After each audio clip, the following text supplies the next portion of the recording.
नमस्कार, आप देख रहे हैं आपकी नज़र और मैं हूं आपकी होस्ट जोया। आज दिन की सबसे बड़ी राजनीतिक खबरें लेकर आई हूं, जिसमें मिलेंगी देश और दुनिया की सियासत के नए मोड़, बड़े बयान और चुनावी हंगामे की पूरी जानकारी। तो चलिए देखते हैं आज सियासत की दुनिया में क्या कुछ खस रहा। राष्ट्रवादी कांग्रेस पार्टी नेता और महाराष्ट्र के पूर्व मंत्री बाबा सिद्दीकी की शनिवार रात मुंबई के बांद्रा ईस्ट इलाके में 3 लोगों ने गोली मारकर हत्या कर दी गई। निर्मल नगर में कोलगेट मैदान के पास बाबा सिद्दीकी के बेटे और विधायक जीशान सिद्दीकी के कार्यालय के बाहर हुई इस घटना के तुरंत बाद 2 लोगों को गिरफ्तार किया गया है। इस घटना के बाद सलमान खान से अपने सारे कार्यक्रम रद्द कर दिए हैं। उनकी सुरक्षा भी बढ़ी दी गई है। मुंबई के बांद्रा ईस्ट इलाके में शनिवार रात अज्ञात हमलावरों ने राष्ट्रवादी कांग्रेस पार्टी राकांपा के नेता एवं महाराष्ट्र के पूर्व मंत्री बाबा सिद्दीकी की गोली मारकर हत्या कर दी गई। उनकी हत्या के बाद सियासी बयानबाजी काफी तेज हो चुकी है। विपक्षी दल लगातार महाराष्ट्र की कानून व्यवस्था पर सवाल उठाते हुए एकनाथ शिंदे सरकार को घेर रहे हैं। कांग्रेस के पूर्व अध्यक्ष राहुल गांधी ने भी रविवार को बाबा सिद्दीकी की मौत पर चिंता जाहिर करते हुए महाराष्ट्र सरकार पर सवाल खड़े किए। राष्ट्रवादी कांग्रेस पार्टी के नेता बाबा सिद्दीकी की शनिवार रात मुंबई में गोली मारकर हत्या कर दी गई। इस घटना पर उद्धव गुट के शिवसेना सांसद संजय राउत ने महाराष्ट्र के मुख्यमंत्री एकनाथ शिंदे पर हमला बोला, आरोप लगाते हुए कहा कि यह हत्या राज्य की कानून व्यवस्था की विफलता का परिणाम है। उन्होंने बताया कि सिद्दीकी को राज्य सुरक्षा मिली हुई थी, फिर भी उन्हें मारा गया, जिससे यह स्पष्ट होता है कि अपराधियों के हौसले बुलंद हैं। इजरायली सेना ने शुक्रवार को लेबनान के नकौरा में संयुक्त राष्ट्र के शांति सैनिकों पर एक बार फिर हमला किया, जिसमें 2 श्रीलंकाई सैनिक घायल हो गए। यह हमला UNIFIL के मुख्यालय के पास हुआ, जो कि लेबनान के टायर और नकौरा को जोड़ने वाले मुख्य मार्ग पर स्थित है। इस हमले में इजरायल की आर्टिलरी ने शेल दागा, जिससे शांति सैनिकों के बेस को नुकसान पहुंचा। ये घटना पिछले 48 घंटों में शांति सैनिकों के बेस पर होने वाला दूसरा हमला है। इजरायली सैन्य कार्रवाई के चलते इस क्षेत्र में स्थिति तनावपूर्ण बनी हुई है। इस वर्ष की शुरुआत से इजरायल ने लेबनान में हिजबुल्लाह के लक्ष्यों के खिलाफ व्यापक हवाई हमले किए हैं, जिसमें हजारों लोग मारे गए हैं और लाखों लोग विस्थापित हुए हैं। महाराष्ट्र कांग्रेस ने अपनी एक विधायक पर जोरदार एक्शन लिया है। कांग्रेस ने अमरावती से विधायक सुलभा खोड़के को पार्टी विरोधी गतिविधियों के चलते 6 साल के लिए निष्कासित कर दिया है। 12 अक्टूबर को PCC ने एक पत्र जारी कर इसकी जानकारी दी। उन्होंने सुलभा खोड़के के नाम एक पत्र में लिखा, महाराष्ट्र प्रभारी श्री रमेश चेन्निथलाजी के निर्देश पर आपको अगले 6 वर्षों के लिए कांग्रेस पार्टी से निलंबित कर दिया गया है। मैसूर दरभंगा बागमती एक्सप्रेस के हालिया हादसे के बाद केंद्रीय मंत्री लालन सिंह के रेलवे हादसे होते रहते हैं वाले बयान ने विवाद खड़ा कर दिया है।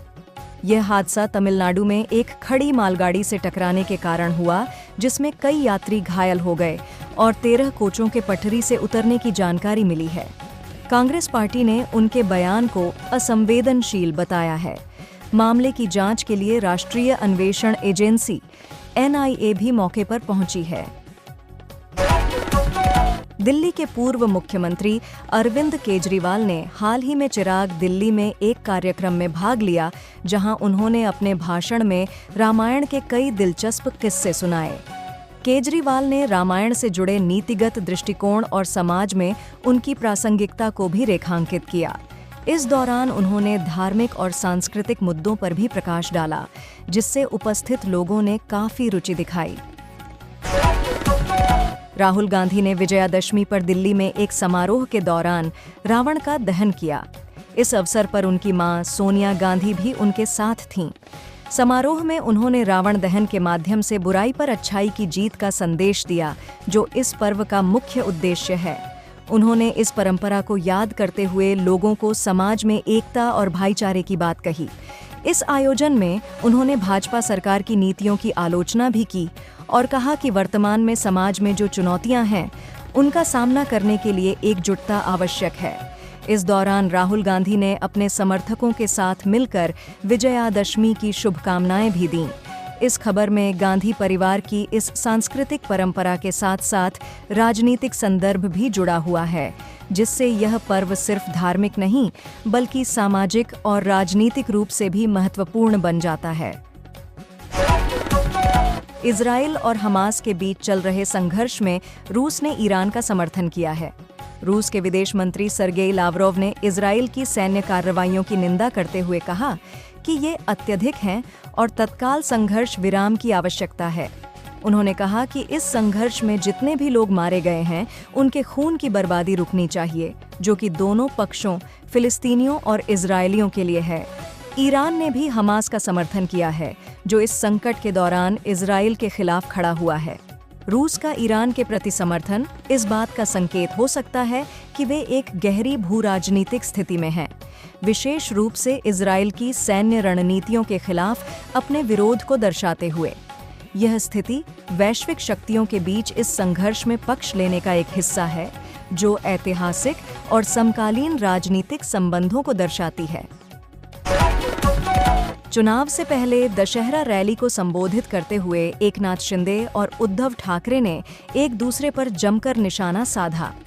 एकनाथ शिंदे ने दक्षिण मुंबई के आज़ाद मैदान में दशहरा रैली को संबोधित करते हुए उद्धव ठाकरे के नेतृत्व वाली शिवसेना यूबीटी की तुलना असदुद्दीन ओवैसी के नेतृत्व वाली एआईएमआईएम से की, तो वहीं शिवसेना यूबीटी प्रमुख उद्धव ठाकरे ने शिवाजी पार्क में अपनी पार्टी की दशहरा रैली को संबोधित करते हुए कहा कि दिल्ली वाले अब्दाली के बेटे मुझे कमजोर करना चाहते थे, लेकिन आप सब मां जगदम्बे की तरह मेरे साथ खड़े रहे और मुझे ताकत दी। कनाडा के प्रधानमंत्री जस्टिन ट्रूडो की स्थिति लगातार कमजोर होती जा रही है। उनकी पार्टी के भीतर चिंता बढ़ रही है कि क्या वह आगामी चुनाव में जीत दिला सकेंगे। कुछ पार्टी सांसदों का एक गुट उन्हें हटाने की तैयारी कर रहा है, जिससे उनकी लीडरशिप पर सवाल उठ रहे हैं। हाल के सर्वेक्षणों में ट्रूडो की लोकप्रियता में गिरावट देखी गई है और विपक्षी पार्टियां उनकी सरकार के खिलाफ एकजुट हो रही हैं। इसके अलावा पार्टी के भीतर आंतरिक मतभेद भी उनकी समस्याओं को और बढ़ा रहे हैं। इस स्थिति का आगे क्या परिणाम होगा, यह आने वाले समय में स्पष्ट होगा। उत्तर प्रदेश की योगी आदित्यनाथ सरकार पर स्वामी प्रसाद मौर्य ने जोरदार हमला किया है। उन्होंने आरोप लगाया है कि मुख्यमंत्री योगी के लोग ही कानून का उल्लंघन कर रहे हैं और अनुसूचित जाति, अनुसूचित जनजाति और पिछड़े वर्ग के लोगों पर अत्याचार हो रहा है। स्वामी प्रसाद का यह बयान सरकार की मिलीभगत के संदर्भ में आया है, जिसमें वे आरोप लगाते हैं कि प्रशासन इन वर्गों के खिलाफ कार्रवाई करने में ढिलाई बरत रहा है। उन्होंने कहा कि यदि इस तरह की स्थिति जारी रही तो इसका गंभीर परिणाम होगा। मौर्य का यह भी कहना है कि समाज में असामाजिक तत्वों को खुली छूट दी जा रही है, जिससे उन वर्गों के लोगों में डर और असुरक्षा का माहौल बन रहा है। राष्ट्रीय बाल अधिकार संरक्षण आयोग (NCPCR) ने राज्यों को पत्र लिखकर मदरसों की फंडिंग बंद करने की सिफारिश की है। इस कदम पर विभिन्न मुस्लिम विद्वानों ने अलग अलग प्रतिक्रियाएं दी हैं।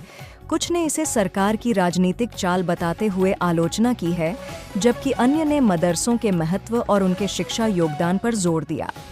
कुछ मुस्लिम स्कॉलर्स ने कहा है कि यह कदम शिक्षा के अधिकार को प्रभावित कर सकता है और वे इसे एक असामान्य और भेदभावपूर्ण कार्रवाई मानते हैं। उन्होंने सरकार पर आरोप लगाया है कि वह धार्मिक संस्थानों के खिलाफ एक तरफा कार्रवाई कर रही है, जो समाज में अस्थिरता पैदा कर सकती है। रतन टाटा के जाने से टाटा परिवार और टाटा ग्रुप में बड़े-बड़े फेरबदल शुरू हो गए हैं। रतन टाटा की विरासत सौतेले भाई नोएल टाटा को मिली है।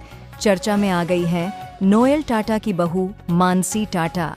टाटा परिवार की नई जनरेशन में बिजनेस कॉरपोरेट वर्ल्ड में मानसी जितना एक्सपीरियंस और एक्सपोजर किसी के पास नहीं है। मानसी टाटा शादी से पहले मानसी किर्लोस्कर होती थी। देश की दिग्गज कॉरपोरेट वुमन है जो अपनी ससुराल टाटा का नहीं, पिता विक्रम किर्लोस्कर का बिजनेस एम्पायर संभाल रही हैं। हिजबुल्लाह ने कामिकेज ड्रोन के स्क्वाड्रन से राजधानी तेल अवीव के बाहरी इलाकों पर हमला किया। समूह ने बताया कि लड़ाकों ने इजरायल को सबक सिखाने के मकसद से जोरदार हमला बोला। इजरायली सेना ने हिजबुल्लाह के ताज़ा ड्रोन हमले को नाकामयाब बताया। सेना ने कहा कि सीमा पार करते ही 2 ड्रोनों पर नजर रखी गई और लड़ाकू विमानों ने उनमें से एक को मार गिराया, मगर हिजबुल्लाह ने दावा किया कि ड्रोन हमले से इजरायल को काफ़ी नुकसान पहुंचा है। सोशल मीडिया पर शेयर किए गए फुटेज में इजरायली शहर की इमारतों के ऊपर एक ड्रोन को उड़ते हुए दिखाया गया है। हालांकि अब तक इसकी सटीक पुष्टि नहीं हो पाई है। महाराष्ट्र में एनसीपी के दिग्गज नेता बाबा सिद्दीकी की शनिवार रात को गोली मारकर हत्या कर दी गई। इस घटना ने राजनीतिक हलकों में हलचल मचा दी है। कांग्रेस और शिवसेना यूबीटी ने शिंदे सरकार को इस हत्या के लिए जिम्मेदार ठहराते हुए तीखी आलोचना की है। एआईएमआईएम प्रमुख असदुद्दीन ओवैसी ने भी इस हत्या पर प्रतिक्रिया दी, जिसमें उन्होंने राज्य सरकार की सुरक्षा व्यवस्था पर सवाल उठाए और इसे एक गंभीर चिंता का विषय बताया। उनका कहना है कि इस प्रकार की हिंसा से समाज में डर का माहौल बनता है और सरकार को इस पर तत्काल कार्रवाई करनी चाहिए। यह घटना महाराष्ट्र की राजनीति में एक नया मोड़ लाएगी और यह देखना होगा कि इसके बाद राजनीतिक दलों की प्रतिक्रियाएं कैसे बदलती हैं। हरियाणा में बीजेपी की सरकार फिर से बनने की संभावना जताई जा रही है और नायब सिंह सैनी को एक बार फिर राज्य का सीएम बनने की उम्मीद है। हाल ही में उन्होंने कहा कि विधायक दल की बैठक में यह स्पष्ट होगा कि अगला मुख्यमंत्री कौन होगा। सैनी का यह बयान राजनीतिक हलकों में चर्चा का विषय बना हुआ है, जिससे उनकी पार्टी में नेतृत्व को लेकर बढ़ती दिलचस्पी झलकती है।